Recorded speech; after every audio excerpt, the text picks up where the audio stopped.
had somebody that was living here in Houston. They went down to New Orleans and they decided to do some interesting New Year's Eve going into the new year.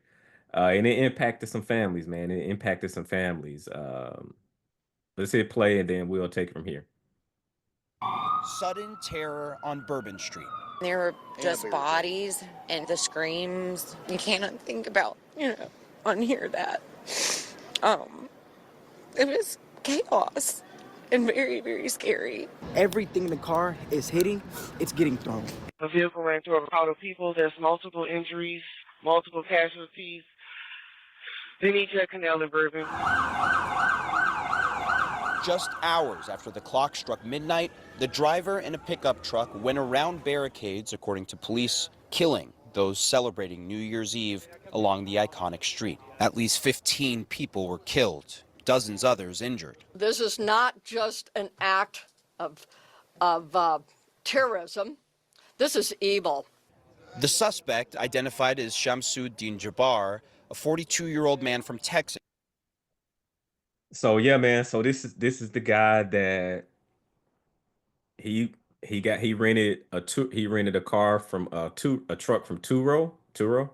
I don't know if you've ever heard of Turo, bro, but and then he drove down to New Orleans, man, and 42-year-old man, I guess, decided he was gonna take some folks out, and the authorities are trying to figure out, was this an isolated incident, or was this terrorist attack, or was this coordinated with another event that happened in front of Trump Tower? But yeah, man, this is a lot going on here. And to be honest with you, this is one of the reasons why me and wifey typically do something low key and stay out of crowded areas. Um, but who would have known that? So you can't blame anybody for, like, wanting to celebrate the New Year's. But I'll be honest with you, this is one of the reasons that we stay out of the way. What you think?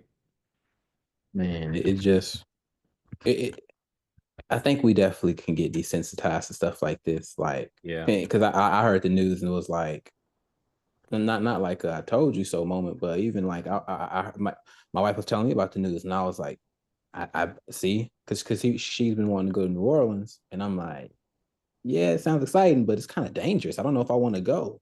So then you hear a headline like this and it's like, not that this is indicative of New Orleans, but man, it just seems like whenever you travel, it seems like, I mean, I can't speak to back in the day. I'm only 23, but even when I was younger, we didn't hear about stuff like this happening so often. I feel like, okay, there was 9/11, and then there was other attacks here and there, but violence has just been getting more and more frequent, and I find that we're just getting more and more desensitized to it. I don't know, it's just senseless. I don't know what drives somebody to do something like this. I don't want to know, except for the purposes of preventing it further. Yeah. And I just think it's really sad. I'm pretty sure one of the victims was from our city, from our high school. It's just a sad it's just sad, man. Like that lady said, it's evil. I agree. Yeah. I'm a forward it. I'm a fast forward it a Are you little. looking for a new Oh man, they trying to get us with fence this. or gate? Hey, never mind. Yeah, I'm gonna stop that. But yeah, no, we're not doing that. But as it's going through this, once it finished, I'll bring it back for us to finish watching it. But yeah, man, I have one last part that I want to show, because when they show the headshot, they always had you looking rough, but Right.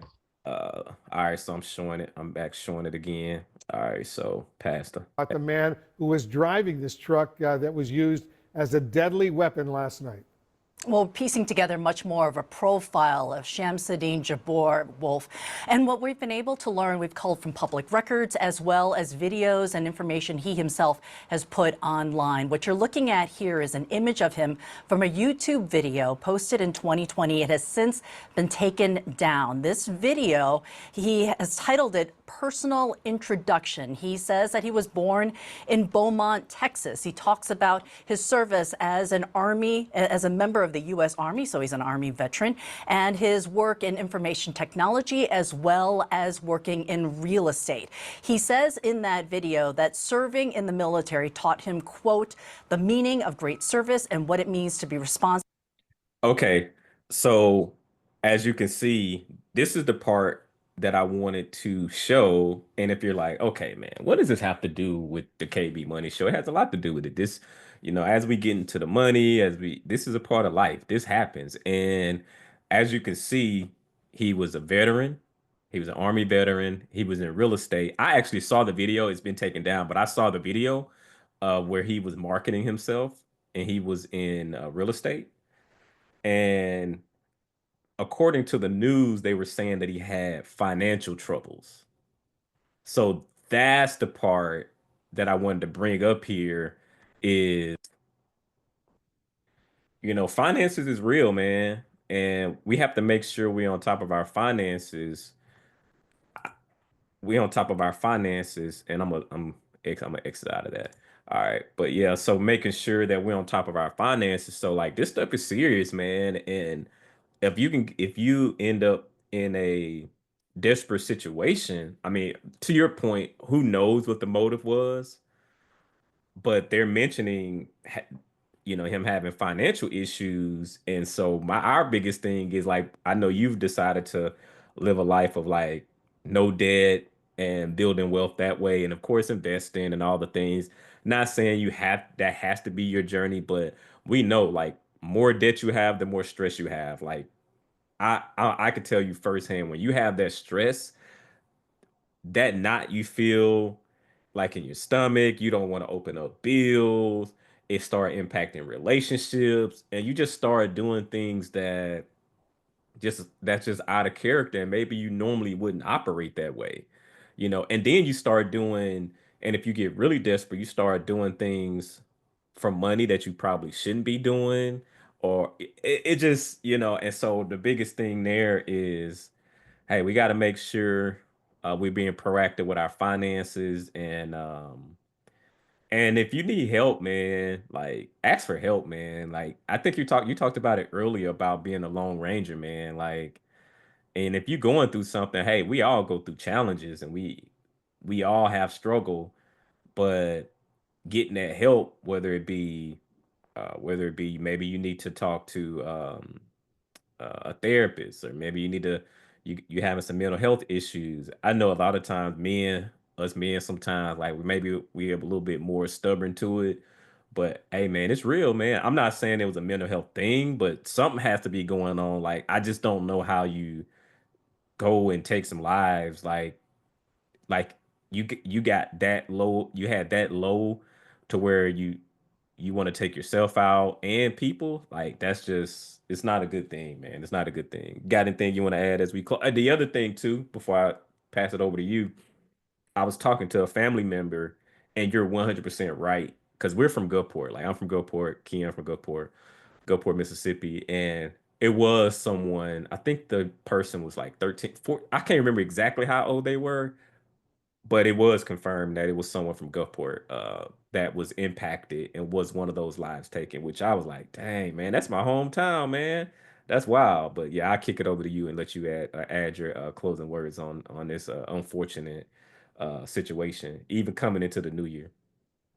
Yeah, it's unfortunate, and like you said, it's really it's a very dramatic example, but it's still an example of like you said, what can happen when you just reach a financial rock bottom and you just get to the point where you think there's nothing you can do about it. So it's just, well, I'm sure 99% of the viewers or just humans won't get this drastic and do something like this. I'm sure that we've all hit our lows and maybe felt like, that we don't know what's next. We don't know what's going to save us or how we're going to save ourselves. So as Kenny said, just if you're ever feeling like that, because money is very emotional. For sure. I know we talk about strategy and the logic, but it's very emotional. Like your mind is very much tied to your wallet. Your heart is your emotions, and so don't, in times of dire financial stress, don't focus on just your decision making. Don't be a lone ranger. We're gonna tie it all together. Because you can't trust your own decisions right now. You don't know. And so just don't be in a decision where you're making decisions based off of emotions and emotions alone. Because I'm pretty sure that's what he was doing. I can't see the logic in what he just did.